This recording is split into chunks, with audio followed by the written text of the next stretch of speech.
ദൈവത്തിന്റെ സ്തോത്രം. ഇന്ന് പകലിൽ കർത്താവ് തന്ന ഒരു ആലോചനയിലേക്ക് വേഗത്തിൽ കടക്കുവാൻ ഞാൻ കർത്താവിൽ ശരണപ്പെടുകയാണ്. സ്തോത്രം. ലൂക്കോസ് എഴുതിയ സുവിശേഷം 5-ാമത്തെ അധ്യായം അതിന്റെ 1 തുടങ്ങിയുള്ള വേദവാക്യങ്ങൾ നമുക്കൊന്ന് വായിക്കാൻ. ലൂക്കോസ് എഴുതിയ സുവിശേഷം 5-ാമത്തെ അധ്യായം 1 തുടങ്ങിയുള്ള വേദവാക്യങ്ങൾ ഒരാൾ ശബ്ദമുയർത്തി വായിച്ചാട്ടെ.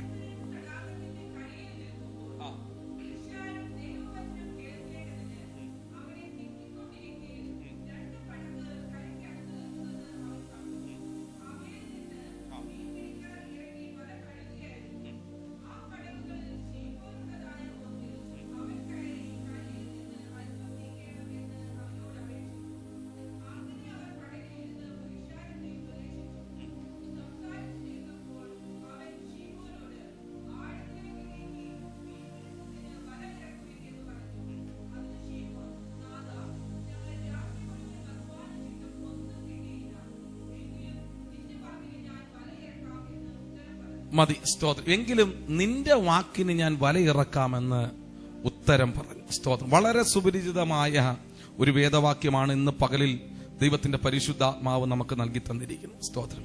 വചനത്തിന്റെ പ്രത്യേകത എന്ന് പറയുന്നത് അതെന്നും പുതിയതാണ്. ദൈവത്തിന് സ്തോത്രം.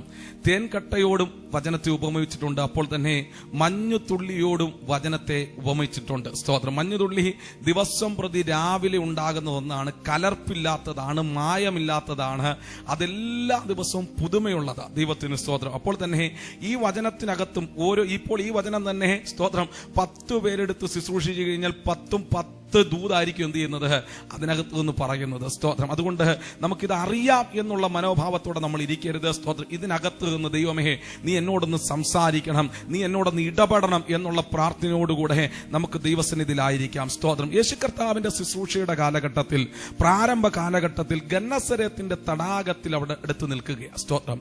അപ്പോൾ ബഹുപുരുഷാരം സ്തോത്രം വചനം കേൾക്കേണ്ടതിന്, സ്തോത്രം അങ്ങനെയല്ലേ അവിടെ എഴുതി വച്ചിരിക്കുന്നത്, ദൈവവചനം കേൾക്കേണ്ടതിന് അവനെ തിക്കിക്കൊണ്ടിരിക്കയിൽ. സ്തോത്രം. അപ്പോൾ അവർ വളരെ ആവേശത്തോടെ ആഗ്രഹത്തോടെ കടന്നു വരികയാണ്. എന്തിനാ? വചനം കേൾക്കാൻ. ദൈവത്തിന് സ്തോത്രം. ഇന്ന് പകൽ അങ്ങനെ ഒരു ആഗ്രഹം എത്ര പേർക്കുണ്ട്? ദൈവത്തിന് സ്തോത്രം.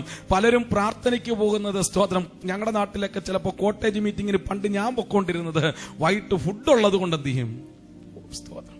മാസയോഗത്തിന് പോകുന്നത് ഞങ്ങളുടെ ചെറുപ്പക്കാർ പിള്ളേരെല്ലാം പറയുന്നത് മാംസയോഗം എന്നാ പറയുന്നത്. സ്തോത്രം. കാരണം അവിടെ ചെന്ന് കഴിഞ്ഞാൽ നല്ല മാംസം എന്ത് ചെയ്യും? കിട്ടും. സ്തോത്രം. അപ്പോൾ അങ്ങനെ പോകുന്ന പലരുണ്ട്. സ്തോത്രം. ഇനി ചിലര് പോകുന്നത് എന്തിനാണെന്ന് ചോദിച്ചു കഴിഞ്ഞാൽ സ്തോത്രം അവിടെ ചെന്നിരുന്നിട്ടാണ് ആ ഒരാഴ്ചത്തെ വിശേഷം എല്ലാം പറഞ്ഞ് സ്തോത്രം എന്തിനാണ് ആ വിശേഷം പറയാനായിട്ട് പോകുന്നവരുണ്ട്. സ്തോത്രം. എന്നാൽ ദൈവജനം കടന്നു പോകേണ്ടത് സ്തോത്രം ആരാധിക്കാൻ, വചനം കേൾക്കാൻ. സ്തോത്രം. അങ്ങനെ ഒരു തലം നമ്മുടെ ഇടയിൽ വെളിപ്പെട്ടാൽ അതിലാണ് ദൈവം സന്തോഷിക്കുന്നത്. ദൈവത്തിന് സ്തോത്രം. ആഗ്രഹത്തോടെ വാഞ്ചയോടെ ദൈവസന്നിധിയിലേക്ക് നമ്മൾ കടന്നു വരണം. സ്തോത്രം. നോക്കിക്കേ, ഇവര് സ്തോത്രം വചനം കേൾക്കാനുള്ള ആഗ്രഹത്തോടെ കടന്നു വരിക. സ്തോത്രം. ആ ഗന്നസരത്തിന്റെ തടാകത്തിലേക്കാണ് കടന്നു വരുന്നത്. അവിടെ കർത്താവും സ്തോത്രം അവിടേക്ക് വരുമ്പോൾ സ്തോത്രം കർത്താവ് നോക്കുകയാ, കരയ്ക്കടുത്ത് നിൽക്കുന്ന 2 പടകിനെ കർത്താവ് എന്ത് ചെയ്തു? കണ്ടു. സ്തോത്രം. ഇനി അവിടുത്തെ സ്ഥിതി എന്താ?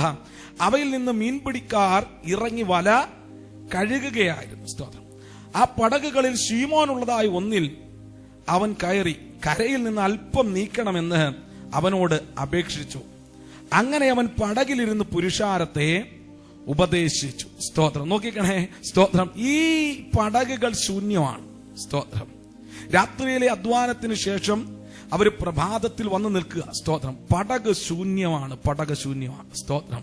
ആ പടക് ശൂന്യമായിരിക്കുമ്പോൾ തന്നെ സ്തോത്രം രാത്രിയിലെ അധ്വാനം എന്ന് പറഞ്ഞാൽ ജീവിതത്തിനകത്ത് സ്തോത്രം തൊഴിലിനകത്ത് വലിയൊരു പരാജയം നേരിട്ടിട്ട് സ്തോത്രം പ്രതീക്ഷകളെല്ലാം അസ്തമിച്ച് സ്തോത്രം ഇനി വീട്ടിലേക്ക് എങ്ങനെ കടന്നു പോകും? കാരണം മത്സ്യം ഞങ്ങളുടെ പടകിനകത്തില്ല. സ്തോത്രം. ഇന്നത്തെ ഉപജീവനം എങ്ങനെ നടക്കും, എങ്ങനെ സംഭവിക്കും എന്നുള്ള ചിന്തയോടൊക്കെ സ്തോത്രം ഹൃദയത്തിനകത്ത് 100 ചോദ്യങ്ങളും ആവലാതികളുമായി വല കഴുകിക്കൊണ്ടിരിക്കുന്ന 2 പടകിൽ പടകിലുള്ള പ്രിയപ്പെട്ടവരുടെ അടുത്തേക്കാണ് ഈ കർത്താവ് കടന്നു ചെല്ലുന്നത്. ദൈവത്തിന് സ്തോത്രം. എന്നെ കേൾക്കുന്ന പ്രിയരെ, ജീവിതത്തിലും ഉപജീവന മാർഗത്തിലും തൊഴിലിലുമൊക്കെ നമുക്ക് കേൾക്കേണ്ടി വന്ന ചില പരാജയങ്ങളില്ലേ? ദൈവത്തിന് സ്തോത്രം.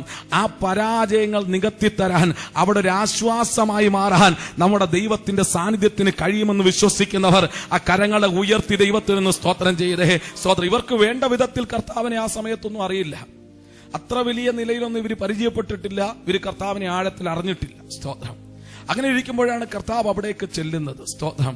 എന്നെ കേൾക്കുന്ന പ്രിയരെ, ശൂന്യമാക്കുന്ന പടകിൽ പലർക്കും കയറാൻ ഭയമാണ്, പലർക്കും പേടിയാണ്. സ്തോത്രം. എന്നാൽ ശൂന്യമാക്കുന്നത് നിറയ്ക്കാൻ വരുന്ന ഒരുവനേ ഉള്ളൂ. അത് നമ്മൾ ആരാധിക്കുന്ന, നമ്മൾ സേവിക്കുന്ന നമ്മുടെ കർത്താവായ യേശു. ദൈവത്തിന് സ്തോത്രം. അയ്യോ, അവിടേക്ക് എനിക്ക് പോകാൻ വയ്യ, അവിടേക്ക് പോയി കഴിഞ്ഞാൽ അവിടെ എപ്പോഴും ഒരു നെഗറ്റീവ് എനർജിയാ, അവിടെ എപ്പോഴും അവർ കടം ചോദിക്കും, അവിടെ എപ്പോഴും ദാരിദ്ര്യം പറച്ചില്ല എന്നൊക്കെ നമ്മളെ പറ്റിയൊക്കെ പലരും ചിലപ്പോൾ പറഞ്ഞിരിക്കാം. അല്ലെങ്കിൽ അങ്ങനെയുള്ള കമന്റുകളൊക്കെ നമ്മളും പറഞ്ഞിരിക്കാം. എന്നാൽ ദൈവത്തിന് സ്തോത്രം, അങ്ങനെ ഉള്ളിടത്തേക്ക് യാതൊരു ലജ്ജയും കൂടാതെ, യാതൊരു മടിയും കൂടാതെ കടന്നു പോകുന്ന ഉലകത്തിലൊരു ദൈവമുണ്ടെങ്കിൽ നമ്മൾ ആരാധിക്കുന്ന, നമ്മൾ സേവിക്കുന്ന കർത്താവായ യേശു ക്രിസ്തു. ദൈവത്തിന് സ്തോത്രം. നോക്കിക്കേ, ആ ഒഴിഞ്ഞ പടകിലേക്ക് കർത്താവ് കടന്നില്ല. സ്തോത്രം. അപ്പൊ പരാജയത്തിന്റെ നടുവിലേക്ക് കർത്താവിന്റെ സാന്നിധ്യം ഇറങ്ങിയില്ല. സ്തോത്രം. കർത്താവ് പറയാണ്, സ്തോത്രം, ഈ കരയിൽ നിന്ന് അല്പം ഒന്ന് നീക്കണമെന്ന് അവൻ എന്ത് ചെയ്തു? അപേക്ഷിച്ചു. സ്തോത്രം. അങ്ങനെ അവൻ പടകിലിരുന്നു, പുരുഷാരത്തെ ഉപദേശിച്ചു. ദൈവത്തിന് സ്തോത്രം. നോക്കിക്കോണേ, ഈ പടക് അല്പസമയത്തേക്ക് ഈ പത്രോസ് വിട്ടുകൊടുക്കുക. സ്തോത്രം. പത്രോസ് വിട്ടുകൊടുക്കുക. കർത്താവ് പറഞ്ഞപ്പോ തന്നെ ഓക്കെ. സ്തോത്രം. എന്തായാലും മത്സ്യമില്ല. സാധാരണ ആ പടകിലേക്ക് വലിയ തിരക്കാണ്. കാരണം സ്തോത്രം, ഈ മത്സ്യം ഓടി വരുമ്പോഴത്തേക്കും ചെറുകിട കച്ചവടക്കാരെല്ലാം വന്ന് എന്ത് ചെയ്യും? സ്തോത്രം, ഈ മത്സ്യം എടുത്തുകൊണ്ട് പോകും. അങ്ങനെ നമുക്കറിയാവില്ല, നിറഞ്ഞൊരു പടക് വരുമ്പോഴത്തേക്കും അവിടെ വലിയ ബഹളം ഉണ്ടാകും. സ്തോത്രം. അവിടെ വലിയ തിക്കും തിരക്കും ഉണ്ടാകും. പക്ഷെ ഇവിടെ ആ വിധത്തിൽ ഒരു തിക്കും തിരക്കും ഇല്ല. സ്തോത്രം. പത്രോസിനോട് പറയാണ്, പത്രോസേ, നിന്റെ പടക് അല്പസമയത്തേക്ക് എനിക്കൊന്ന് വേണം. എന്തിനാണെന്നറിയാമോ? സ്തോത്രം. എന്നെ കേൾക്കുവാൻ, ദൈവത്തിന്റെ വചനങ്ങളെ കേൾക്കുവാൻ ബഹുഭൂരിപക്ഷം വരുന്ന ഒരു കൂട്ടം എന്റെ മുൻപാകെ ഉണ്ട്. അവരോടൊന്ന് ഇരുന്ന് സംസാരിക്കാൻ എനിക്ക് നിന്റെ പടകൊന്ന് വേണം. സ്തോത്രം. നോക്കിക്കേ, ശൂന്യമായ പടകിനകത്ത് അവിടെ നമുക്ക് കാണാൻ കഴിയുന്ന വാക്യം എങ്ങനെയാണ്? അവനെ പടകിലിരുന്നു. ദൈവത്തിന് സ്തോത്രം. പലതും സ്തോത്രം. അതാ ഞാൻ പ്രാരംഭത്തിൽ പറഞ്ഞതുപോലെ, ശൂന്യമാക്കുന്ന സ്ഥലത്ത് നമ്മളൊന്ന് ചെന്ന് നിന്നിട്ട് നമ്മൾ ഇങ്ങി പോരും. ദൈവത്തിന് സ്തോത്രം. എന്നാൽ കർത്താവ് എങ്ങനെയാണെന്നറിയാമോ? അവൻ അവിടെ ഇരിക്കും. ദൈവത്തിന് സ്തോത്രം. എത്ര പേർക്ക് ആ ദൂതിന്റെ ആഴം മനസ്സിലാകുന്നുണ്ട്? സ്തോത്രം. ചില സ്ഥലങ്ങളിൽ നമ്മൾ കയറി കഴിഞ്ഞു കഴിഞ്ഞാൽ പെട്ടെന്ന് അവിടെ നിന്ന് ഇറങ്ങിപ്പോരാൻ തോന്നും. സ്തോത്രം. എന്നാൽ കർത്താവ് അങ്ങനെയല്ല. കർത്താവ് ആ പടകിലങ്ങ് ഇരുന്നേ. സ്തോത്രം. എത്ര മണിക്കൂറുകൾ അവിടെ ഇരുന്നെന്നോ, എത്ര മിനിറ്റുകൾ അവിടെ സംസാരിച്ചെന്നോ ഒന്നും അവിടെ രേഖയില്ല. പക്ഷെ ഒരു കാര്യം ഉറപ്പാ, അവൻ അവിടെ ഇരുന്നു. ദൈവത്തിന് സ്തോത്രം. അവൻ അവിടെ ഇരുന്നിട്ട് അവൻ പുരുഷാരത്തെ ഉപദേശിച്ചു. ദൈവത്തിന് സ്തോത്രം. എന്താ ഉപദേശിക്കുന്നത്?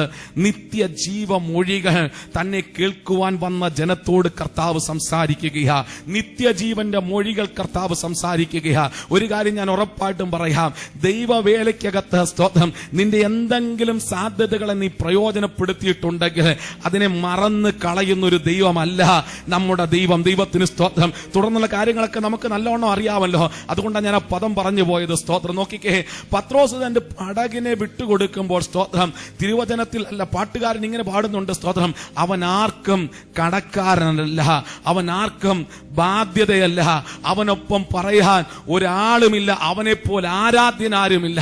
എന്നെ കേൾക്കുന്ന പ്രിയ ദൈവപൈതലേ, നീ ദൈവനാമത്തിന് വേണ്ടി ഒരു പാത്രം തണ്ണീരെങ്കിലും കുടിക്കാൻ കൊടുത്താൽ അതിനും പ്രതിഫലമുണ്ട്. ദൈവത്തിന് സ്തോത്രം. പ്രതിഫലം തരാതെ പോകുന്നൊരു ദൈവമല്ല നമ്മുടെ ദൈവം. സ്തോത്രം. ഈ 40 വർഷം മരുഭൂമിക്കകത്ത് ഇസ്രായേൽ ജനത്തെ നടത്തുകയാണ്. സ്തോത്രം. ഇസ്രായേൽ ജനത്തെ നടത്തുമ്പോൾ, സ്തോത്രം, നമുക്ക് കാണാൻ കഴിയുന്നത് ആളൊന്നിന് ഒരിടങ്ങഴി, സ്തോത്രം, മഞ്ഞയാണ് അവർക്ക് ഒരു ദിവസം കോട്ട. സ്തോത്രം. അല്ലേ? അത് കൂടുതൽ പറക്കിയാലും കുറവ് പറക്കിയാലും അല്ല, ഇത് കൂടുതലും കുറവൊന്നും ഇല്ല. സ്തോത്രം. നീ എത്ര കൂടുതൽ പറക്കിയാന്ന് പറഞ്ഞാലും അത് അളന്നു നോക്കുമ്പോൾ ഒരിടങ്ങഴിയായിട്ട് എന്ത് ചെയ്യും? മാറും. സ്തോത്രം. ഇനി കാടപ്പക്ഷികളുടെ കാര്യം എടുത്തു കഴിഞ്ഞാൽ കാടപ്പക്ഷികളുടെ എണ്ണം ഒന്നും അവിടെ പറയുന്നില്ല. സ്തോത്രം. ഇഷ്ടം പോലെ ഭക്ഷിക്കാം. സംഖ്യാപുസ്തകം 11-ാം അധ്യായത്തിൽ നമുക്കത് കാണാൻ കഴിയും. പുറപ്പാട് പുസ്തകത്തിൽ നമുക്കിത് കാണാൻ കഴിയും. ഞാൻ ആ വേദഭാഗം വേഗത്തിൽ ഉൽപ്പത്തി പുസ്തകത്തിലും കാണാൻ കഴിയും. വേഗത്തിൽ ആ വേദഭാഗം ഒന്ന് വായിച്ചു വിടണേ. ഉൽപ്പത്തി പുസ്തകം 18-ാമത്തെ അധ്യായം അതിന്റെ 5 തുടങ്ങിയുള്ള വേദവാക്യങ്ങൾ വേഗത്തിലൊന്ന് വായിച്ചാട്ടെ. സ്തോത്രം. ഉൽപ്പത്തി പുസ്തകം 18-ാമത്തെ അധ്യായം 5 തുടങ്ങിയുള്ള വേദവാക്യങ്ങൾ.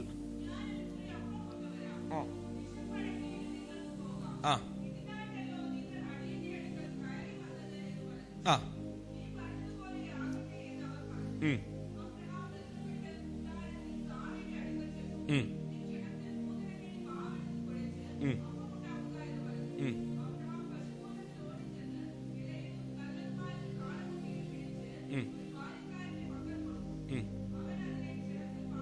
ദൈവത്തിന് സ്തോത്രം. ഇനി നിങ്ങൾ ശ്രദ്ധിക്കണേ, അബ്രഹാമിന്റെ ചരിത്രം ഞാൻ ഇനി ഒന്ന് പറയാൻ പോകുന്നു. സ്തോത്രം.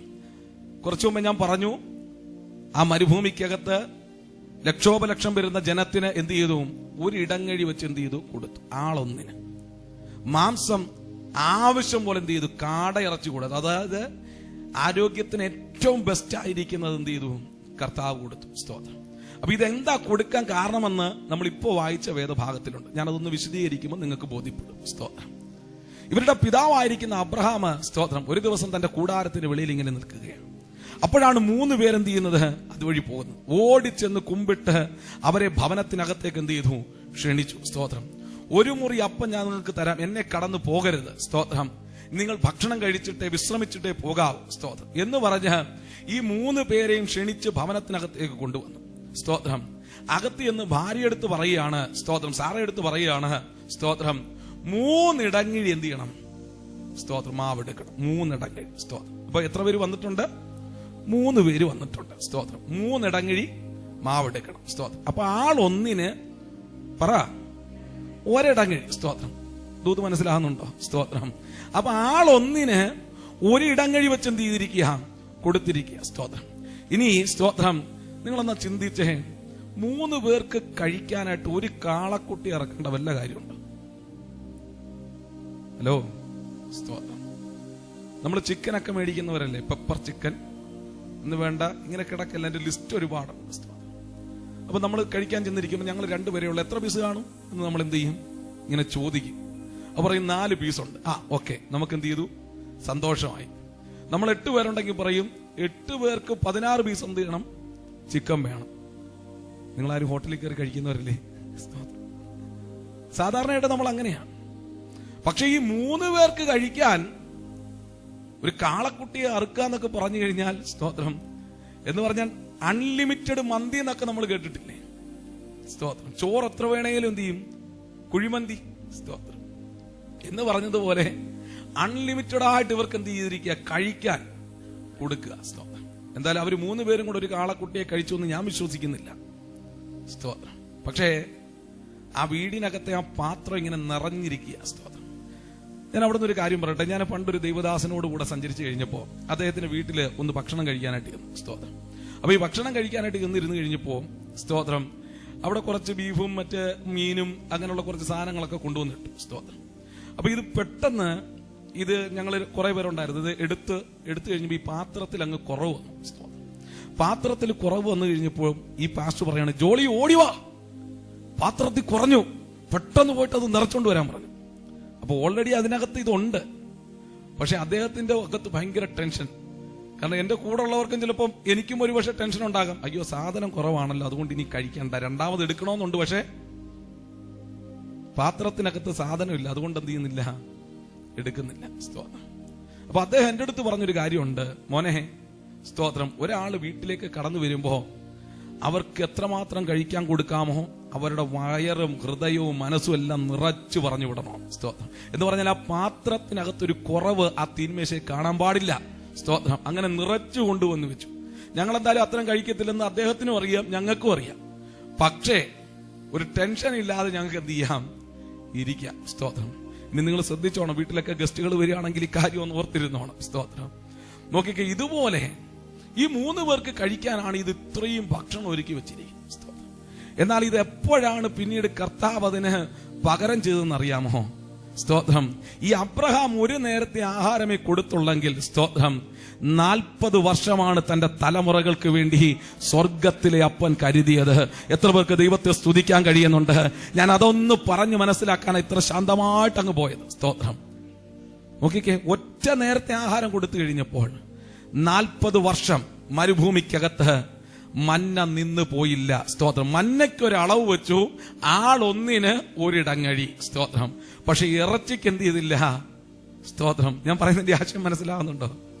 ഇറച്ചിക്ക് അവിടെ നിങ്ങൾ പരിശോധിച്ചോ? സ്തോത്രം. ഒരിടങ്ങഴി കാട ഇറച്ചി എങ്ങും പറഞ്ഞിട്ടില്ല. സമൃദ്ധിയായിട്ട് സ്തോത്രം അവർക്ക് കർത്താവ് നൽകി കൊടുത്തു. ഞാൻ പറഞ്ഞു വരുന്നതിന്റെ താല്പര്യം, നമ്മുടെ കർത്താവ് ആർക്കും കടക്കാരനല്ല. ദൈവത്തിന് സ്തോത്രം. നിന്റെ ജീവിതത്തിനകത്ത് നീ എന്തെങ്കിലും കർത്താവിന് വേണ്ടി വിട്ടുകൊടുത്തിട്ടുണ്ടെങ്കിൽ ദൈവത്തിന് സ്തോത്രം, അതെല്ലാം നിന്റെ മേലും നിന്റെ തലമുറകളുടെ മേലും നീതിയായി കണക്കിടുന്ന ഒരു ദൈവമാണ് നമ്മുടെ ദൈവം. ദൈവത്തിന് സ്തോത്രം. കരങ്ങൾ ഉയർത്തി ദൈവത്തിന് സ്തോത്രം ചെയ്യാം. നോക്കിക്കേ, ക്രൂശുമെടുത്തൊരുവൻ ക്രിസ്തുവിനെ അനുഗമിക്കുമ്പോൾ സ്തോത്രം നിർബന്ധത്താലാണ് അവൻ ആ ക്രൂശ് എടുത്തതെങ്കിലും പിന്നത്തേതിൽ ലോകം അറിയപ്പെടുന്ന തലമുറകളായി ക്രിസ്തുവിൽ പ്രസിദ്ധരായി ആ ശീമോന്റെ കുഞ്ഞുങ്ങളെ കർത്താവ് മാനിച്ചെങ്കിൽ എന്നെ കേൾക്കുന്ന മാതാവ്, പിതാവേ, നീ ദൈവനാമത്തിനു വേണ്ടി ചെയ്യുന്നതൊന്നും വൃഥാവായി പോകത്തില്ല. അത് തലമുറകളുടെ മേലേക്ക് നീതിയായി കണക്കിടുന്ന ഒരു ദൈവമുണ്ട്. ദൈവത്തിന് സ്തോത്രം, ദൈവത്തിന് സ്തോത്രം, ദൈവത്തിന് സ്തോത്രം, ദൈവത്തിന് സ്തോത്രം. മോശയുടെ കൈതോങ്ങിയ അഹരോനെയും ഹൂരിനെയും നമുക്കറിയാം. സ്തോത്രം. ആ മലയുടെ മുകളിൽ സ്തോത്രം മോശ കൈ ഉയർത്തി നിൽക്കുകയാണ്. അത് പ്രാർത്ഥനയെ കുറിക്കുന്നതൊന്ന. സ്തോത്രം. താഴ്വാരത്തിനകത്ത് യോശുവയും കൂട്ടരും യുദ്ധം ചെയ്യുന്നുണ്ട്. എന്നാൽ അഭിഷക്തന്റെ കൈ താന്നു പോകാതെ ആ കൈക്ക് ഭാരം തോന്നിയപ്പോൾ ദൈവത്തിന് സ്തോത്രം ഇടത്തും വലത്തുമായിട്ട് രണ്ടുപേര് ചേർന്ന് വന്ന് നിന്നു. അവരാ കൈകൾ പൊക്കി പിടിക്കുവാനായിട്ട് തുടങ്ങി. ദൈവത്തിന് സ്തോത്രം. പിന്നത്തേതിന്റെ ചരിത്രം എന്താണെന്നറിയാമോ? അഹരോന്റെ തലമുറകളെ സ്തോത്രം, സ്തോത്രം, സ്തോത്രം, ആ ഹൂരിന്റെ കൊച്ചുമകനെ ബസലേലിനെ എല്ലാം കർത്താവ് അങ്ങോട്ട് മാനിക്കാനായിട്ട് തുടങ്ങി. ഞാൻ പറഞ്ഞു വരുന്നത്, അവൻ ആർക്കും കടക്കാരനല്ല. ദൈവത്തിന് സ്തോത്രം. നോക്കിക്കേ, ഒഴിഞ്ഞു കിടക്കുന്ന ശൂന്യമായി കിടക്കുന്ന ഈ പടകിലേക്കാണ് കർത്താവ് വന്ന് കയറുന്നത്. സ്തോത്രം. അവൻ അവിടെ ഇരുന്നു, അവൻ ഉപദേശിച്ചു എന്ന് തിരുവചനം രേഖപ്പെടുത്തി വച്ചിരിക്കുക. സ്തോത്രം. 4-ാമത്തെ വാക്യം ഒന്ന് വായിച്ചാട്ടെ. 4-ാമത്തെ വാക്യം. സ്തോത്രം. ലൂക്കോസിന്റെ സുവിശേഷം 5-ാമത്തെ അധ്യായം 4-ാമത്തെ വാക്യം. വായിച്ചോ. സ്തോത്രം. എന്ന് പറഞ്ഞാൽ സംസാരിച്ച് തീർന്നപ്പോൾ. സ്തോത്രം. സംസാരിച്ച് തീർന്നപ്പോൾ. സ്തോത്രം. അപ്പൊ കുറെ സമയം എന്ത് ചെയ്തു? കർത്താവ് സംസാരിച്ചു. അത് ഞാൻ പറഞ്ഞല്ലോ, എത്ര മണിക്കൂറാണെന്നും നമുക്കറിയത്തില്ല. നമ്മുടെ കൂട്ടല്ല. കാരണം കർത്താവിന്റെ അതരം വിട്ട് പുറത്തു വരുന്ന വാക്കുകളുടെ പ്രത്യേകത തേൻമൊഴി തൂകുന്ന വചനമാണ്. ദൈവത്തിന് സ്തോത്രം. ലാവണ്യമൊഴികളാ. സ്തോത്രം. അത് കേട്ടാൽ ഒരു മനുഷ്യനും ഉറങ്ങാൻ തോന്നത്തില്ല, ഒരു മനുഷ്യനും ബോറടിക്കത്തില്ല. അതുകൊണ്ടാണ് 3 ദിവസം ഒരു നിർജ്ജന പ്രദേശത്ത് അവരിങ്ങനെ ഇരിക്കുക. ആഹാരമൊന്നും അവർ കഴിക്കുന്നില്ല. കാരണം ഈ വചനം ഇങ്ങനെ കേട്ടുകൊണ്ടിരിക്കുമ്പോൾ ആ വയറിനകത്തുള്ള വിശപ്പൊക്കെ അവരെ വിട്ടങ്ങ് മാറി. സ്തോത്രം. മനുഷ്യൻ അപ്പം കൊണ്ട് മാത്രമല്ല, ദൈവത്തിന്റെ വായിൽ നിന്ന് വീഴുന്ന സകല വചനങ്ങളാലും എന്ത് ചെയ്യുന്നു? ജീവിക്കുന്നു. ദൈവത്തിന് സ്തോത്രം. അപ്പൊ തികഞ്ഞ ദൈവ സാന്നിധ്യത്തിനകത്ത് ഇരുന്നാൽ ഭക്ഷണമൊന്നും നമുക്കൊരു പ്രശ്നമേ അല്ലെന്നേ. സ്തോത്രം. അതുകൊണ്ടല്ലേ മോശ ഇരുന്നത് 2 പ്രാവശ്യം. സ്തോത്രം. ഞാൻ പറയുന്ന ആശയം പിടികിട്ടുന്നില്ലേ? സ്തോത്രം. നോക്കിക്കേ, ഇവിടെയും സ്തോത്രം കർത്താവ് എത്ര നേരം സംസാരിച്ചു എന്ന് നമുക്കറിയില്ല. പക്ഷെ ആ പദം ഇങ്ങനെയാണ്, സംസാരിച്ച് തീർന്നപ്പോൾ. സ്തോത്രം. കർത്താവ് ശീമോനോട് പറയുകയാണ്, ശീമോനെ, ആഴത്തിലേക്ക് നീക്കി മീൻപിടുത്തത്തിന് വലയിറക്ക്. സ്തോത്രം. എന്തൊരു വാക്കാ. സ്തോത്രം. ഞാനത് ഭാവനയിലൊന്ന് കണ്ടു കഴിഞ്ഞപ്പോൾ എനിക്ക് മനസ്സിലായൊരു കാര്യം. സ്തോത്രം. കർത്താവ് ആ ഗനസരത്തിനടുത്തേക്ക് പോകുമ്പോൾ നമ്മൾ കാണുന്നത് പ്രാരംഭത്തിൽ ഇവർ ഈ വല എന്ത് ചെയ്യുക? കഴുകി. സ്തോത്രം. ഞാൻ ചിന്തിക്കുന്ന എന്റെ ഒരു ചിന്ത പറയാം. സ്തോത്രം. ഈ ദീർഘമായ മിനിറ്റുകൾക്കകത്ത് ഈ വലയെല്ലാം ഇവരെന്ത് ചെയ്തു? ശരിപ്പെടുത്തി ഇവരെന്ത് ചെയ്തു? അതിന്റെ തലസ്ഥാനത്ത് ഇത് എടുത്തു വെച്ചു. ഇനി ഒരു പ്രതീക്ഷയില്ല. ഹലോ, ഇനിയൊരു, കാരണം ഇന്നത്തെ പരിപാടി കഴിഞ്ഞു. ഇന്നലെ ഞങ്ങൾ അധ്വാനിച്ച് ഇന്നും കിട്ടിയില്ല. വലയും കഴുകി. സ്തോത്രം. ഇനി വീട്ടിൽ പോയാൽ മതി എന്നുള്ള ചിന്തയിൽ ആ വലയെടുത്ത ആ ബോട്ടിന്റെ ആ പടകിന്റെ ഏതോ ഒരു സൈഡിൽ ഇവരെന്ത് ചെയ്തു? വെച്ചു. സ്തോത്രം. പക്ഷെ കർത്താവ് പറയുക, വലയെടുക്ക്, ആ വലയെടുക്ക്. സ്തോത്രം. നീ ഒന്നും ലഭിച്ചില്ലെന്ന് പറഞ്ഞ് മടക്കി വച്ചതില്ലേ? സ്തോത്രം. ഇനി അത് നടക്കത്തില്ലെന്ന് പറഞ്ഞ് മാറ്റിവെച്ചൊരു സംഭവം ഇല്ലേ? സ്തോത്രം. കർത്താവ് പറയാണ്, ശിമോനെ ആ വലയെടുക്ക, ആഴത്തിലേക്ക് നീക്കി നീ വലയിറക്ക്. എത്ര പേർക്ക് ആ ദൂതിന് ആമേൻ പറയാൻ കഴിയുന്നുണ്ട്? ദൈവം ഇതിൽ വ്യക്തമായിട്ട് ദൈവം നമ്മളോട് സംസാരിച്ചു കൊണ്ടിരിക്കുകയാണ്. ചിലത് തീർന്നുവെന്ന് കരുതിയിട്ട് സ്തോത്രം ഇനി അതിനൊരു പ്രതീക്ഷയില്ല, ഇനി പ്രതീക്ഷയ്ക്ക് വകയില്ലെന്ന് പറഞ്ഞ് നമ്മൾ മാറ്റിവെച്ചിരിക്കുന്ന ചിലതില്ലേ, അത് ചിലപ്പോൾ നമ്മുടെ ഭാവിയോടുള്ള ബന്ധത്തിലുള്ള പേപ്പർ വർക്കുകളായിരിക്കാം. സ്തോത്രം. മടുത്തിട്ടും നിരാശപ്പെട്ടിട്ടും ഇനി അതിനകത്തൊരു സാധ്യതയില്ലെന്ന് പറഞ്ഞ് നമ്മൾ മാറ്റിവെക്കുമ്പോൾ ഇന്ന് പകൽ കർത്താവ് നിന്റെ പടകിലേക്ക് വരികയാ. കർത്താവ് നിന്നോട് സംസാരിക്കുകയാ. സ്തോത്രം. ആഴത്തിലേക്ക് നീക്കി മീൻപിടുത്തത്തിന് നീ വലയിറക്ക്. സ്തോത്രം. അവിടെയാണ് പത്രോസിന്റെ വാക്ക് പറയുന്നത്. പത്രോസ് പറയുക, നാഥാ, ഒരു രാത്രി മുഴുവൻ ഞങ്ങൾ അധ്വാനിച്ചു, ഒന്നും കിട്ടിയില്ല. സ്തോത്രം. അവൻ പറഞ്ഞത് സത്യമാണ്. ചെറുപ്പം മുതൽ കാണുന്നത് ആ കടലിനെ. സ്തോത്രം. ഏത് ഭാഗത്ത് പോയാൽ ഏത് മീന് കിട്ടുമെന്നൊക്കെ പത്രോസിനോട് ചോദിച്ചാൽ വളരെ വ്യക്തമായിട്ട് അറിയാം. പക്ഷെ ഇന്നലെ രാത്രി ഞങ്ങൾ അധ്വാനിച്ചിട്ടുണ്ട്. സ്തോത്രം. ഉഴപ്പിയില്ല, നല്ലവണ്ണം അധ്വാനിച്ചു. പക്ഷെ ഒന്നും ഞങ്ങൾക്ക് സാധിച്ചില്ല, ഒന്നും ഞങ്ങൾക്ക് കിട്ടിയില്ല. സ്തോത്രം. നോക്കിക്കേ, ആ പരാജയപ്പെട്ട അതേ മണ്ഡലത്തിലേക്ക് പിന്നെയും കടന്നു പോകുവാൻ കർത്താവ് അവനോട് കൽപ്പിക്കുകയാ. ഇന്ന് പകൽ എത്ര പേർക്ക് ദൂതിന്റെ ആഴം പിടികിട്ടുന്നുണ്ട്? നീ നാളുകളായി അധ്വാനിച്ചിട്ടും നീ മെനക്കെട്ടിട്ടും ദൈവത്തിന് സ്തോത്രം നീ ഓടി നടന്നിട്ടും സംഭവിക്കാത്തത് ഇന്ന് പകലിൽ കർത്താവിന്റെ ഒരു വാക്കിനകത്ത് സംഭവിക്കാൻ വേണ്ടി പോകുകയാ. കർത്താവ് നിന്നോട് പറയുകയാ, ദൈവത്തിന് സ്തോത്രം, നിന്റെ ആശ്രയങ്ങളെല്ലാം വിട്ടിട്ട് ദൈവത്തിന് സ്തോത്രം ഇന്ന് പകലിൽ നീ എന്റെ വാക്കിനനുസരിച്ചൊന്ന് ചലിച്ചാൽ ദൈവത്തിന് സ്തോത്രം ആ ഗലീല കടലിനകത്ത് ആഴത്തിൽ എവിടെയാ നിനക്ക് വേണ്ടുന്ന നന്മയുള്ളതെന്ന് ഞാൻ നിനക്ക് കാണിച്ചു തരാം. നീ ആഴത്തിലേക്ക് നീക്കി വലയിറക്കിക്കോ. ഇപ്പോൾ നേരത്തെ പോലെയല്ല, ഇപ്പോൾ ഞാൻ ഈ പടകിനകത്തുണ്ട്. നീ എന്റെ വാക്കിനാ വലയിറക്കുന്നത്. ഇന്ന് പകൽ എത്ര പേർക്ക് ആ ദൂതിനാമയം പറഞ്ഞ് സ്വീകരിക്കാൻ കഴിയുന്നുണ്ട്? കരങ്ങൾ അടിച്ച് ചില മിനിറ്റുകൾ ദൈവത്തിൽ നിന്ന് സ്തോത്രം ചെയ്യാം. ഉടകവന റിഗവന ദലദല ശംധര റിഗവന ദലദല ഉടകവന റിഗവന ദലദല ശംധര റിഗവന ദലദല ഭൗഡാരികാവ. ശ്രമിച്ച് ശ്രമിച്ച് പരാജയപ്പെട്ടു പോയ മണ്ഡലങ്ങൾക്കകത്ത് ദൈവത്തിന് സ്തോത്രം. ചിലത് മാറ്റിവെച്ചിട്ടില്ലേ? ഇന്ന് പകൽ അത് തിരിച്ചെടുക്കാൻ, ഒന്നുകൂടെ ഒന്ന് ട്രൈ ചെയ്യാൻ, ഒന്നുകൂടെ ഒന്ന് ശ്രമിക്കാൻ നീ ഒന്ന് പരിശ്രമിക്ക്. ദൈവത്തിന് സ്തോത്രം. ഇത് ലിജോ പാസ്റ്റർ പറയുന്നതല്ല, പരിശുദ്ധാത്മാവിന്റെ ദൂത. ദൈവത്തിന് സ്തോത്രം. അത് അത്ര ഉറപ്പോടെ ഞാൻ വിളിച്ചു പറയുന്നത്. സ്തോത്രം. കഴിഞ്ഞ നാളുകളിൽ പരാജയപ്പെട്ടെങ്കിൽ സ്തോത്രം ഇനി നീ ചെയ്യാൻ പോകുന്നത് ദൈവത്തിന്റെ വാക്കിനനുസരിച്ചാണ് നീ ചലിക്കാൻ വേണ്ടി പോകുന്നത്. സ്തോത്രം. നമുക്ക് കാണാൻ കഴിയുന്നത് എങ്ങനെയാണ്? ശീമോൻ പത്രോസ് പറയുകയാണ്, സ്തോത്രം, നാഥാ, ഞങ്ങൾ അധ്വാനിച്ചിട്ട് ഞങ്ങൾക്കൊന്നും കിട്ടിയില്ല, എങ്കിലും നിന്റെ വാക്കിന് സ്തോത്രം, നിന്റെ വാക്കിന് സ്തോത്രം എന്ന് പറഞ്ഞാൽ ഇതുവരെ ഉള്ളതെല്ലാം എന്റെ താല്പര്യങ്ങളായിരുന്നു, എന്റെ ഇഷ്ടങ്ങളായിരുന്നു. സ്തോത്രം. എന്നാൽ ഈ നിമിഷം തുടങ്ങി നിന്റെ വാക്കിന് ഞാൻ വലയിറക്കാൻ പോവാ. സ്തോത്രം. എത്ര പേർക്ക് ദൈവത്തെ സ്തുതിക്കാൻ കഴിയുന്നുണ്ട്? പ്രിയപ്പെട്ടവരെ, നമ്മുടെ താല്പര്യങ്ങളൊക്കെ ഒന്ന് മാറ്റിവെച്ചിട്ട് കർത്താവിന്റെ വാക്കിന് നീ ഒന്ന് വില കൽപ്പിക്കാമോ? കർത്താവ് പറയുന്ന ഇടത്തേക്ക് നീ ഒന്ന് ചലിക്കാമോ?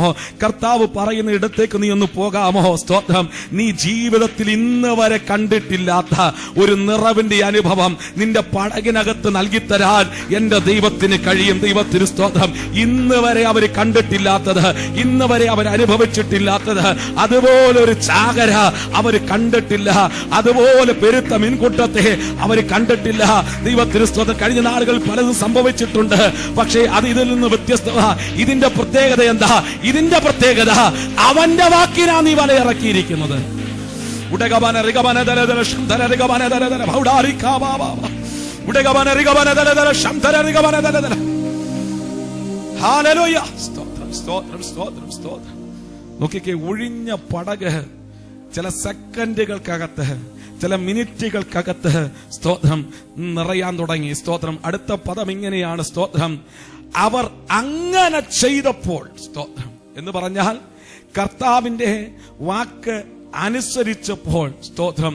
അവരുടെ വിഷയത്തിനകത്തൊരു വിടുതലുണ്ടായി. സ്തോത്രം. പ്രിയപ്പെട്ടവരെ, മറ്റാരുടെ വാക്ക് കേൾക്കുന്നതിനേക്കാൾ ഉപരിയായി കർത്താവിന്റെ വാക്ക് കേൾക്കണം, കർത്താവിന്റെ വാക്ക് വിശ്വസിക്കണം. അവന്റെ വാക്കിനനുസരിച്ച് നീ വലയിറക്കണം. ദൈവത്തിന് സ്തോത്രം. അവന്റെ വാക്കിനനുസരിച്ച് വലയിറക്കിയാൽ ശൂന്യമായ പടകല്ല പിന്നെ തിരിച്ച് നീ ഇറക്കിയെടുത്തു നിന്ന് വരുന്നത്, അതൊരു നിറവിന്റെ അനുഭവത്തോടെ കടന്നു വരും. ദൈവത്തിന് സ്തോത്രം. അതുകൊണ്ട് ആ തിരുവചനവും പറയുന്നത്, അനുസരിക്കുന്നത് യാഗത്തെക്കാളും ശ്രദ്ധിക്കുന്നത് മുട്ടാടുകളുടെ മേധസ്സിനേക്കാളും നല്ലത്.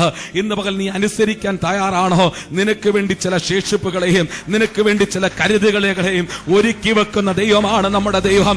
ഇന്ന് പകൽ വിശ്വസിക്കുന്നവർ ആ കരങ്ങളെ അടിച്ച് വിശ്വാസത്തോടെ ആമേൻ പറഞ്ഞ ദൂതൊന്ന് സ്വീകരിക്കാം. ദൈവത്തിന് സ്തോത്രം, ദൈവത്തിന് സ്തോത്രം. ഒരു രാത്രിയിലെ പരാജയം അടുത്ത പകലിൽ ദൈവത്തിന് സ്തോത്രം വിജയമായി മാറുകയാ. ഇരുട്ട് മാറി പ്രഭാതം വന്നപ്പോൾ സ്തോത്രം ശൂന്യമായ പടകം കൊണ്ടാണ് നീ കരയ്ക്കടുത്തേക്ക് വന്നത്.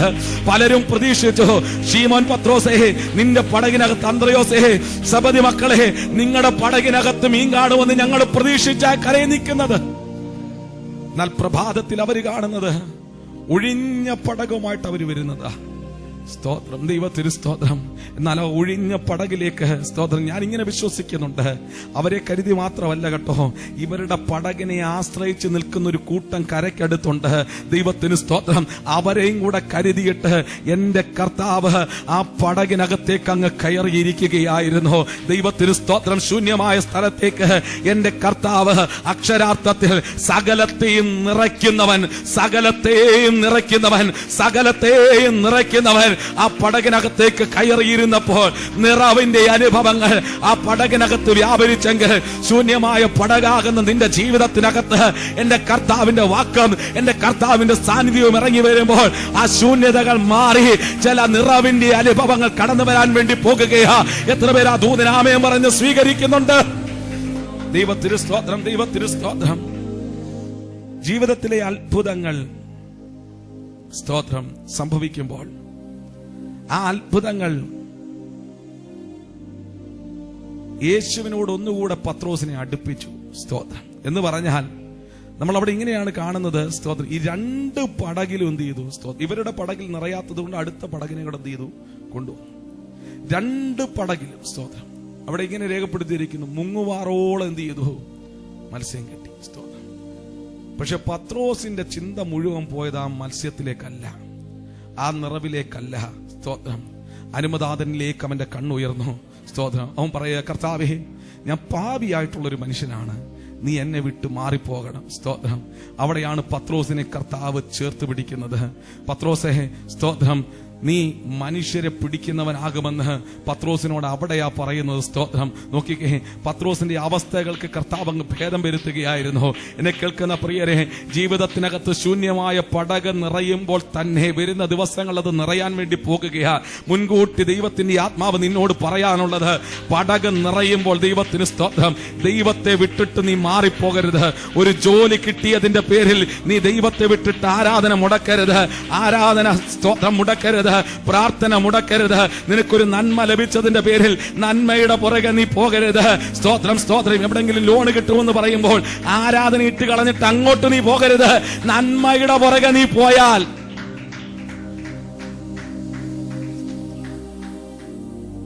നിറയ്ക്കുന്നവന് ഒഴിക്കാനും കഴിയുമെന്നുള്ള കാര്യം മറക്കരുത്. സ്തോത്രം. ഞാൻ പറയുന്നതിന്റെ ആശയം പിടി കിട്ടുന്നുണ്ടോ? നിറയ്ക്കുന്നവൻ അത് ശൂന്യമാക്കാനും കഴിയും. സ്തോത്രം. നമുക്ക് പലതും ഇങ്ങനെ സംഭവിക്കും. നമ്മുടെ പരാജയമോടാണ്. നമ്മുടെ പടക ശൂന്യമായി കിടക്കുമ്പോ സ്തോത്രം, അല്ലെങ്കിൽ ജീവിത സാഹചര്യത്തിനകത്ത് വലിയ ശൂന്യത ഉണ്ടാകുമ്പോ കർത്താവ് വന്ന് അതിനെ അങ്ങ് നിറയ്ക്കും. പിന്നെ നിറച്ചു കഴിഞ്ഞാൽ സ്തോത്രം, നമ്മുടെ ചിന്ത മുഴുവൻ ഈ മത്സ്യം അങ്ങനെ വെക്കണമെന്നും ഈ മത്സ്യം അങ്ങനെ കൈകാര്യം ചെയ്യണമെന്നും ഇതെല്ലാമാണ് നമ്മുടെ ചിന്ത. ഞാൻ പറഞ്ഞു വന്നതിന്റെ താല്പര്യം, നമുക്കൊരു ജോലി കിട്ടിക്കഴിഞ്ഞാൽ സ്തോത്രം, അല്ലെങ്കിൽ നമുക്ക് എന്തെങ്കിലും ഒരു ഭൗതിക നന്മ ഉണ്ടായിക്കഴിഞ്ഞാൽ പിന്നെ നമ്മൾ മുഴുവൻ അതിന്റെ പുറകെ, ഈ തന്ന ദൈവത്തെ ഒന്നും പിന്നെ നമുക്കൊരു വിഷയമല്ല. സ്തോത്രം. ഞാൻ പറയുന്നതിന്റെ ഈ ആശയം പിടികിട്ടുന്നില്ലേ പ്രിയപ്പെട്ടവരെ? ഇന്ന് പകലൊരു മടങ്ങി വരവനായി ദൈവം ആഗ്രഹിക്കുകയാ. സ്തോത്രം. ആ നിറവിന്റെ പടകിലല്ല നിന്റെ കണ്ണ് പോകേണ്ടത്. നിന്നോടൊരു വാക്ക് കൽപ്പിച്ചൊരുവനില്ലേ? സ്തോത്രം. എന്ന് പറഞ്ഞാൽ പത്രോസിന് ഇത് കാണിച്ചു കൊടുക്കുക. പത്രോസേ, സ്തോത്രം, ഇവിടം കൊണ്ട് നീ തൃപ്തിപ്പെടേണ്ട, ഇതുപോലെ നാളുകൾ തോറും ദിവസം തോറും നിന്റെ പടകിനെ നിറയ്ക്കാൻ കഴിവുള്ളവനാ ഞാൻ. ഞാനാ നിന്നെ വിളിക്കുന്നത്, നീ എന്റെ കൂടെ പോര്. സ്തോത്രം. നിന്നെ മനുഷ്യരെ പിടിക്കുന്നവരാക്കി ഞാൻ മാറ്റാം. സ്തോത്രം. വലിയൊരു പ്രതിസന്ധി ഒരിക്കൽ പത്രോസിന്റെ മുന്നിൽ വന്നു. ആ പ്രതിസന്ധി ഇതാണ്. സ്തോത്രം. വീടിനകത്ത് അമ്മയ്ക്ക് വയ്യ. സ്തോത്രം. അമ്മായിയമ്മയാണ്, പക്ഷെ അമ്മ എന്നാണ് നമ്മൾ പറയുന്നത്. അമ്മയ്ക്ക് വയ്യ. സ്തോത്രം. യേശു കർത്താവ് ആ വീടിനകത്തേക്ക് കടന്നു ചെന്നില്ലേ? ആ അമ്മയെ സൗഖ്യമാക്കിയില്ലേ? സ്തോത്രം. ഇനി ചില ദിവസങ്ങൾ കൊണ്ട് കഴിഞ്ഞപ്പോൾ ടാക്സ് അടയ്ക്കാൻ പത്രോസിനില്ല. സ്തോത്രം. ഗലീല കടലിനകത്ത് ലക്ഷോപലക്ഷം മീനുകളുണ്ട്. അതിൽ ചതുരദ്രഹ്മ പണമുള്ള മത്സ്യത്തെ കൽപ്പിച്ചാക്കിയ ഒരു ദൈവമാണ് നമ്മുടെ ദൈവം. അവിടെ ചെന്ന് ചൂണ്ടയിടാൻ പറഞ്ഞിട്ട് പത്രോസിനോട് പറയുകയാണ്, പത്രോസേ, സ്തോത്രം, നിനക്കും എനിക്കും വേണ്ടുന്നത് കൊണ്ടുവന്ന് അടയ്ക്കുക. നിങ്ങൾ നോക്കിക്കേ. സ്തോത്രം. അങ്ങനെ പത്രോസിന്റെ ജീവിതത്തിൽ ഉടനീളം അവന്റെ വീടിനകത്തെ ശൂന്യതകൾ മാറ്റി, അവന്റെ ഭൗതിക മണ്ഡലത്തിന്റെ ശൂന്യതകൾ മാറ്റി. സ്തോത്രം. അവന്റെ ആരോഗ്യത്തിനകത്ത് ദൈവം ചിലത് ചെയ്തു. ആ വീടിനകത്ത് ആരോഗ്യമില്ലാതിരുന്ന ചിലരുണ്ട്, അവരെ സുഖപ്പെടുത്തി. ടാക്സ് അടയ്ക്കാൻ ദൈവത്തിന് സ്തോത്രം. അങ്ങനെയുള്ള പ്രശ്നങ്ങൾ അവരനുഭവിച്ചു. അതിനും കർത്താവ് പരിഹാരം കൊടുത്തു. അതുകൊണ്ടാണ് പിന്നത്തേതിൽ പത്രോസ് പറയുന്നത്, അവൻ നിങ്ങൾക്കായി കരുതുന്നതാകയാൽ നിങ്ങളുടെ സകല ചിന്താകുലവും അവന്റെ മേലിട്ടുകൊള്ളേ. ദൈവത്തിന് സ്തോത്രം. എന്താ അത് പറയാൻ കാരണം? വ്യക്തിപരമായ ജീവിതത്തിനകത്ത് രുചിച്ചറിഞ്ഞ ഒരുവനാ. സ്തോത്രം. ഞാൻ പറഞ്ഞു വരുന്നത്, നിറവിലേക്ക് നമ്മുടെ കണ്ണ് പോകരുത്. സ്തോത്രം. 2 പടക നിറച്ച് കൈ കൊടുത്തത്. സ്തോത്രം. പത്രോസ് പറയാ, കർത്താവ്, ഞാൻ പാപിയായിട്ടുള്ള ഒരു മനുഷ്യനാണ്, നീ എന്നെ വിട്ടു പോണം. സ്തോത്രം. അവന്റെ ഏറ്റുപറച്ചിലിനകത്ത് കർത്താവ് അവനെ മാറോട് ചേർത്ത് പിടിക്കുകയായിരുന്നു. സ്തോത്രം. ആ ജോലി കഴിഞ്ഞ് വന്നവന്, സ്തോത്രം, ശരീരത്തിനകത്ത് ദുർഗന്ധമൊക്കെ കാണും. പക്ഷെ ഞാൻ ഇങ്ങനെ വിശ്വസിക്കുക, കർത്താവ് അവനെ അങ്ങ് ചേർത്ത് പിടിക്കുക. പത്രോസേ, നീ എന്റെ കൂടെ വാ, നിന്നെ ഞാൻ മനുഷ്യരെ പിടിക്കുന്നവരാക്കാം. ദൈവത്തിന് സ്തോത്രം. ദൈവത്തിന് സ്തോത്രം എന്ന് പറഞ്ഞാൽ കർത്താവ് അവന് ഉറപ്പിച്ചു കൊടുക്കുകയാ, ഇതുപോലെ ജീവിതാന്ത്യത്തോളം നിന്റെ പടകിനെ നിറയ്ക്കാൻ ഞാൻ കഴിവുള്ളവനാ. ദൈവത്തിന് സ്തോത്രം. അടുത്ത സന്ദർഭം വന്നപ്പോഴും വീടിനകത്തൊരു സൗഖ്യം. അടുത്ത സന്ദർഭം എന്താ? സ്തോത്രം. ടാക്സ് അടയ്ക്കാൻ പൈസയില്ല. സ്തോത്രം. നോക്കിക്കേ, ഇനി അടുത്ത സന്ദർഭം എന്താണെന്നറിയാമോ? ആ സ്തോത്രം, ഗതസമന തോട്ടത്തിനകത്ത് ഇവരെല്ലാം കൂടെ പിടിക്കാൻ നോക്കിയ ഒരു സംഭവമുണ്ട്. സ്തോത്രം. യേശുവിനെ പിടിച്ചു. നിശ്ചയമായിട്ട് അവർക്ക് ശിഷ്യന്മാരെയും പിടിക്കാം. സ്തോത്രം. പക്ഷെ കർത്താവ് പറയണം, നിങ്ങൾക്ക് എന്നെയല്ലേ ആവശ്യം. പത്രോസിനെ പിടിച്ചു കഴിഞ്ഞാൽ ശരിപ്പെടുത്തും എന്നുള്ള കാര്യത്തിൽ 100% ഉറപ്പാ. കാരണം ഒരു റോമാക്കാരന്റെ ചെവി അറുത്ത് താഴെ ഇട്ടു. കഴുത്തിന് വെട്ടിയതായിരിക്കാം, വിട്ടുമാറിക്കൊണ്ട്. സ്തോത്രം. അങ്ങനെ ഒരു റോമാക്കാരന്റെ ശരീരത്തിൽ നിന്ന് അന്നത്തെ കാലഘട്ടത്തിൽ ഒരു തുള്ളി രക്തം താഴെ വീണിട്ടുണ്ടെങ്കിൽ, സ്തോത്രം, അത് വലിയ പ്രശ്നമാകും. അവിടെയും കർത്താവ് പറയുകയാണ്, നിങ്ങൾക്ക് എന്നെയല്ലേ ആവശ്യം, ഇവർ പൊക്കോട്ടെ. സ്തോത്രം. ഞാൻ പറയുന്നതിന്റെ ആഴം പിടികിട്ടുന്നുണ്ടോ? അക്ഷരാർത്ഥത്തിൽ മരണത്തിൽ നിന്ന് വിടിവിച്ചെടുക്കുന്നത് പോലെ, ശിക്ഷാവധിയിൽ നിന്ന് വിടിവിച്ചെടുക്കുന്നത് പോലെ പത്രോസിനെ പുറത്തു കൊണ്ടുവന്നെങ്കിൽ എത്ര പേര് ഇന്ന് പകൽ വിശ്വസിക്കുന്നുണ്ട്? ദൈവത്തിന് സ്തോത്രം. ദൈവത്തിന് നമ്മുടെ എല്ലാ വിഷയങ്ങൾക്കകത്തും ഇടപെടാനായിട്ട് കഴിയും. ഇന്ന് പകൽ എല്ലാ കണ്ണുകളും ദൈവത്തിന് നിന്ന് അടച്ചേ. സ്തോത്രം. ഒരു രാത്രിയിലെ അധ്വാനം മുഴുവൻ നിരാശപ്പെട്ടു പോയപ്പോൾ, കൈകളുടെ അധ്വാനത്തിന് ഫലമില്ലാതെ ആയി പോയപ്പോൾ, ആ പ്രഭാതം പൊട്ടിപ്പുടപ്പെടുമ്പോൾ ദൈവത്തിന് സ്തോത്രം നമുക്ക് കാണാൻ കഴിയുന്നത് ഒരു നിറഞ്ഞ പടക അവിടെ ഉണ്ടാകുകയാണ്. സ്തോത്രം. ഒരു നിറഞ്ഞ പടക അവിടെ ഉണ്ടാകുകയാണ്. ഇത് മകൾ എല്ലാ പ്രിയപ്പെട്ടവരൊന്ന് പ്രാർത്ഥിച്ചു കൊണ്ടിരുന്നാട്ട്. ദൈവത്തിന് സ്തോത്രം. ദൈവത്തിന് സ്തോത്രം. എല്ലാവരും ദൈവത്തെ ഒന്ന് സ്തുതിച്ചു കൊണ്ടിരുന്നാട്ട്. ദൈവത്തിന് സ്തോത്രം. നമ്മുടെ ദൈവത്തെ ഒന്നുകൂടെ ആഴത്തിലൊന്ന് വിശ്വസിക്കാൻ നമുക്ക് കഴിയട്ടെ. നമ്മുടെ ദൈവത്തെ അവിശ്വസിക്കാതെ നമ്മുടെ ആവശ്യങ്ങളുടെ മേലെല്ലാം ദൈവത്തിന് സ്തോത്രം, ദൈവത്തിന് സ്തോത്രം, ഇടപെടുന്ന കരുതലുകൾ ഒളിപ്പിച്ചു വെക്കുന്ന സ്തോത്രം, ആ ഒരു ദൈവമായിട്ട് ഇന്ന് പകൽ നമുക്ക് അവനെ കാണാൻ കഴിയുന്നുണ്ടോ? ഒരുപക്ഷെ ചില വിഷയങ്ങൾക്കകത്ത് ഹൃദയത്തിനകത്ത് നീറി പുകഞ്ഞുകൊണ്ടായിരിക്കാം നീ അതിനകത്ത് കടന്നു വന്നിരിക്കുന്നത്. അടുത്ത ദിവസങ്ങളിൽ എങ്ങനെ കാര്യങ്ങൾ മുന്നോട്ട് പോകുന്നുള്ള ചിന്ത നിന്നെ ഭരിക്കുന്നുണ്ടായിരിക്കാം. എന്നാൽ ഇന്ന് പകൽ ദൈവത്തിന്റെ ആത്മാവിന് പറയാനുള്ളത്, അവൻ നിനക്ക് വേണ്ടി കരുതുന്നുണ്ട്.